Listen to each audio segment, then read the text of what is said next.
Thanks very much, Carl, and to the FHA team for inviting me onto this virtual stage. My name is Tim Hill from GlobalData. I'm going to just go to share screen now and pull up my first slide. Great, hopefully you've now got the title slide for it.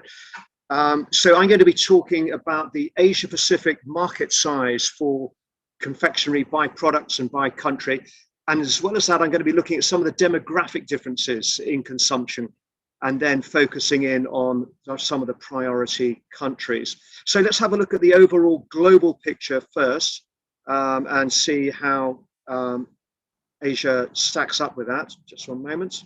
So the global confectionery sector was valued at 193,000 million in 2019 and is expected to grow at a CAGR of 2.6% over the 2019 to 2024 period, which is the one we're looking at during the course of this presentation. So that's going to reach 219,000 million by 2024. Asia Pacific is going to be the world's second fastest growing market after the Middle East and Africa, with a value CAGR of 3.5% during this growth period. And growing disposable incomes in the region, as well as rising health consciousness, are going to spur the demand for premium confectionery products in the region.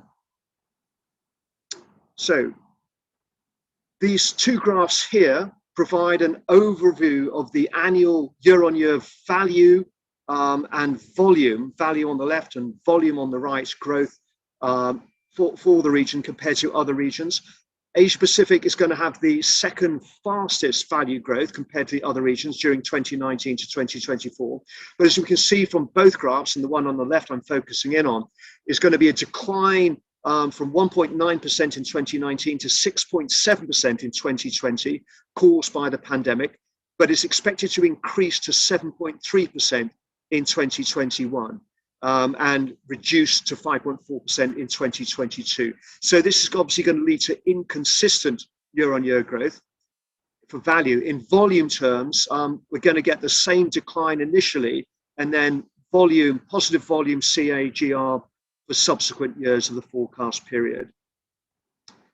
The graph here, the one on the left, shows the volume growth CAGR, and the one on the right, the matrix on the right, shows a mapping of the country value size and CAGR based on the regional average to identify the high potential countries. So what we can see from this is that the top right box shows Indonesia as being the highest value and highest growth country in the region. The bubble size in this one represents the market value. The x-axis shows the value, CAGR, and the y-axis shows the volume, CAGR. So the sugar confectionery category, the purple one in the middle, has got the highest value share, 46.3%, followed by chocolate in green on the right, and then gum categories, which held 37.4% and 16.3% value shares respectively.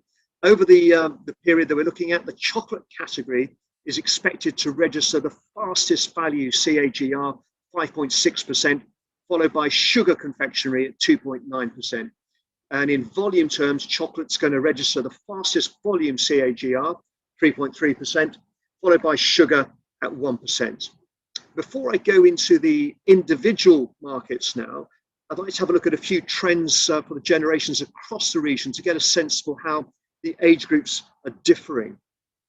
So foreign brands, as shown here in the dark green bar, are preferred by pretty much all the generations here. Slight drop off when it comes to the silent generations.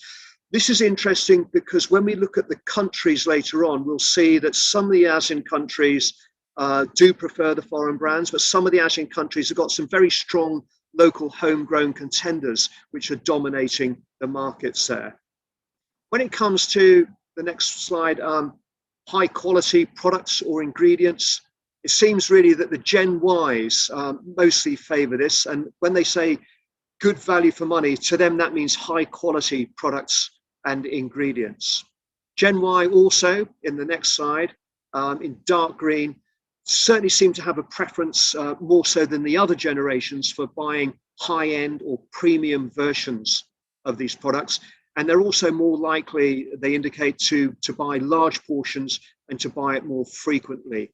This is interesting because although these guys, the Gen Y, seem to be spending more, seem to be purchasing more, when we look at the demographies later on, we'll actually see that a lot of the consumption is being done by often kids and babies, and also by the older generation. Perhaps the older generation are buying it for their kids or grandkids, or perhaps they're just stuffing their faces themselves.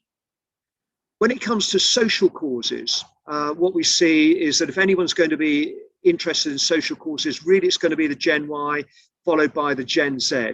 So in this case, the Gen Y, 35% of them said that it was essential or a key driver of the purchase for their brand to support social causes.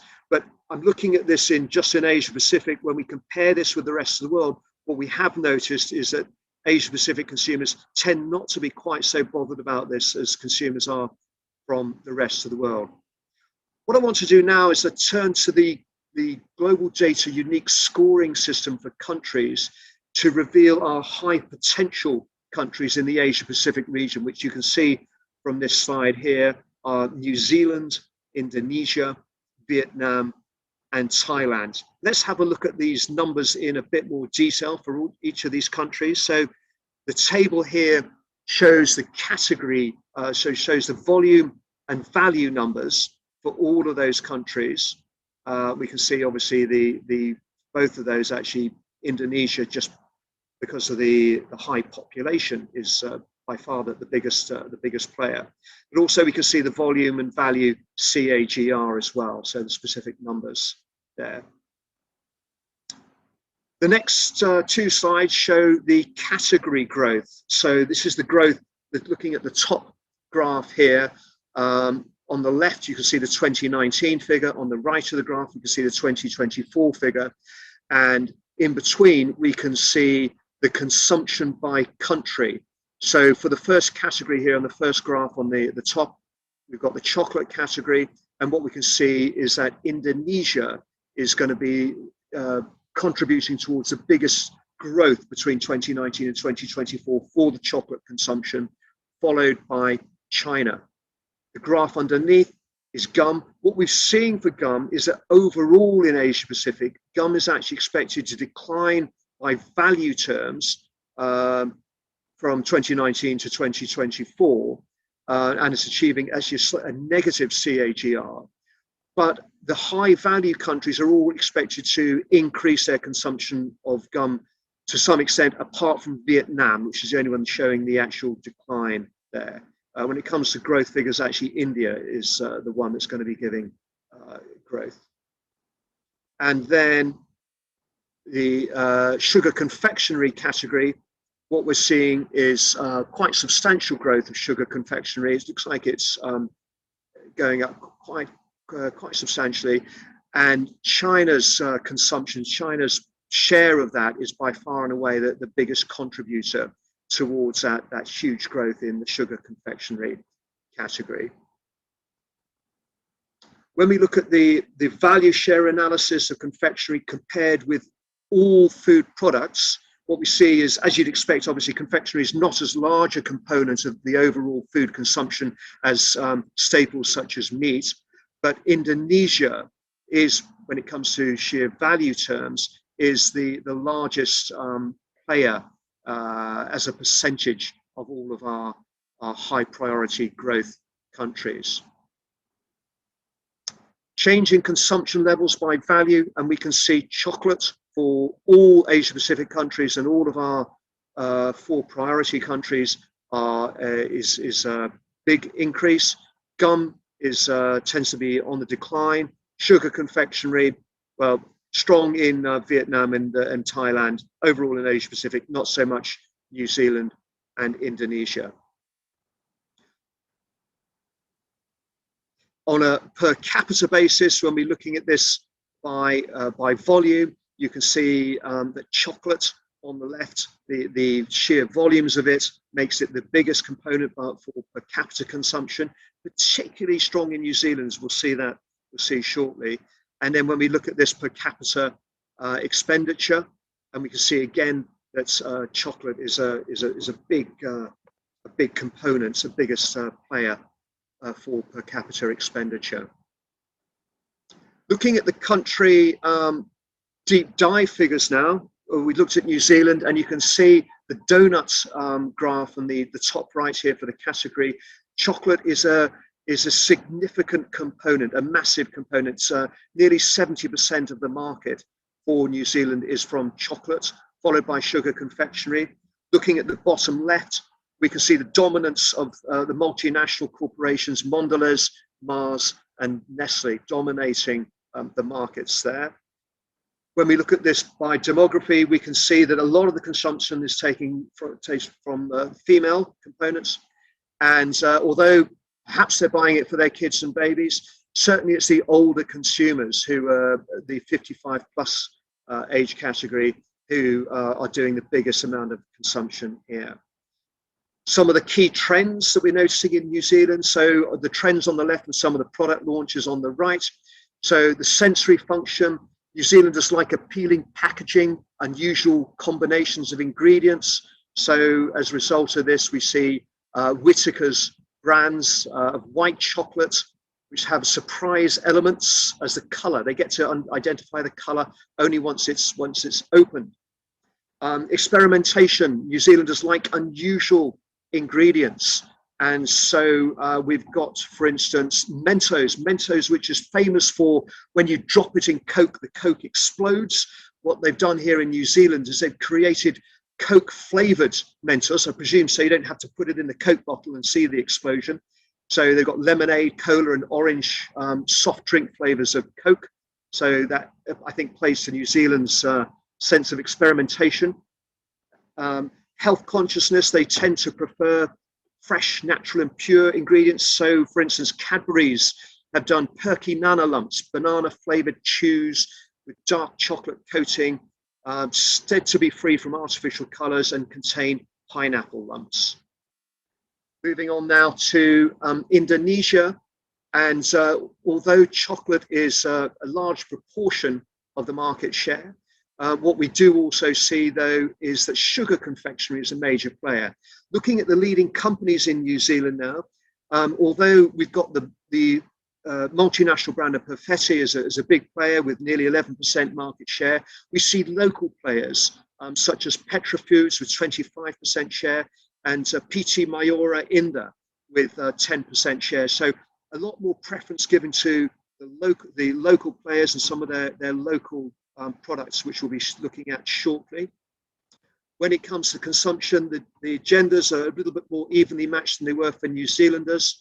But again, what we're seeing here is big consumption by the kids and babies. And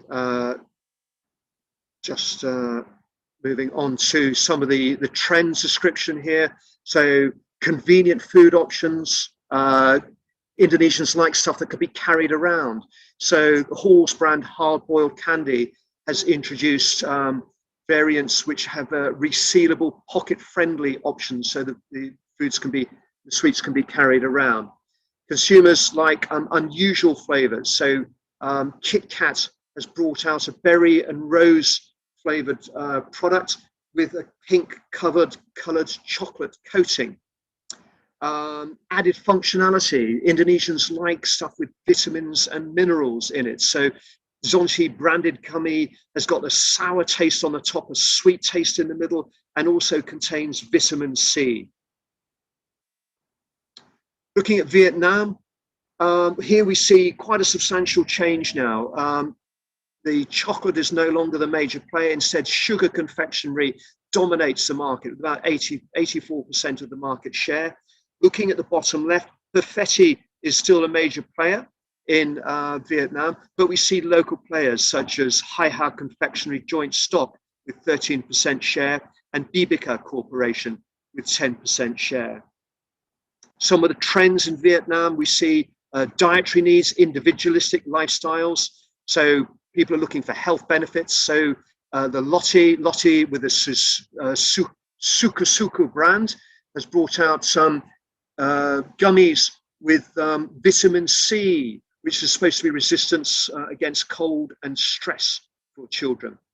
Experimentation, people are after novel, fashion-forward tastes. So little Keefy brand cola, where the consumers are required to push up the packaging to eat the product.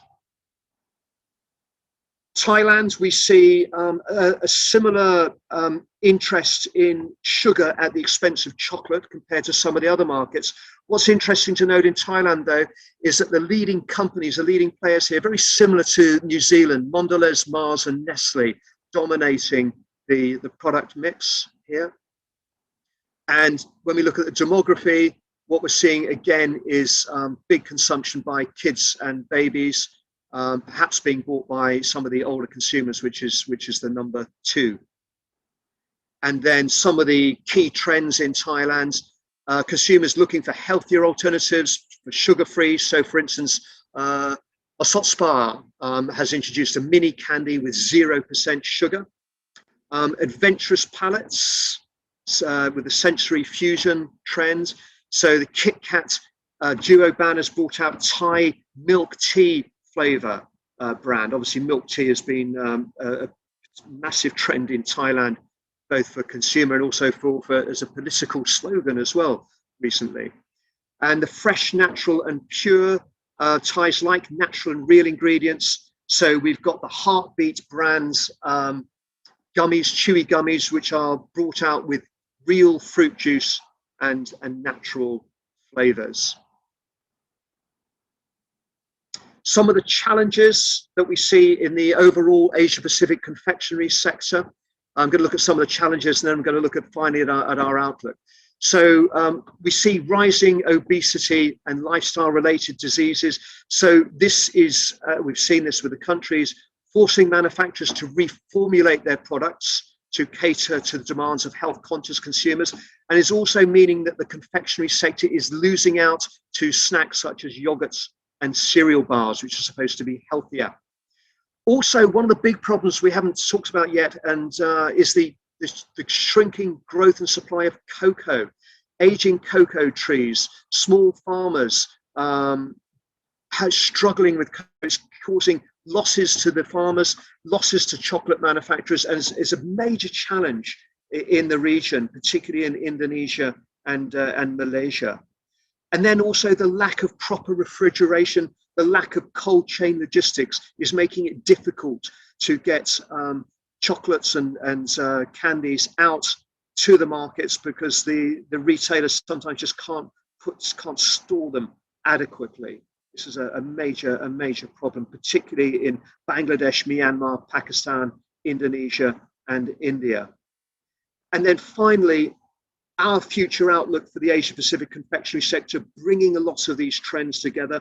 The wellness trend, the functional ingredients, are going to be the trends such as demanding products which give effects of relaxation, energy, and muscle strengthening. This is going to be a dominant trend we're going to be looking at. Coupled with that in the middle, the health consciousness amongst consumers. So we're going to be looking at brands which give health benefits, such as, for instance, green tea confectionery, which is very popular in the region. And then finally, we're seeing demands for both local tastes and flavors, as well as locally sourced products in the region, which obviously is going to be a problem with the chocolates and the cocoa farming, as we've already seen. So those are that's our outlook for the region. Those are some of our major views on what's going to be happening, and a deep dive into some of our priority countries. With that, what I'd like to do now is to hand back and give the screen back to Carl and the team from FHA so they can go for Q&A. Just go on to my final slide. Okay, thank you.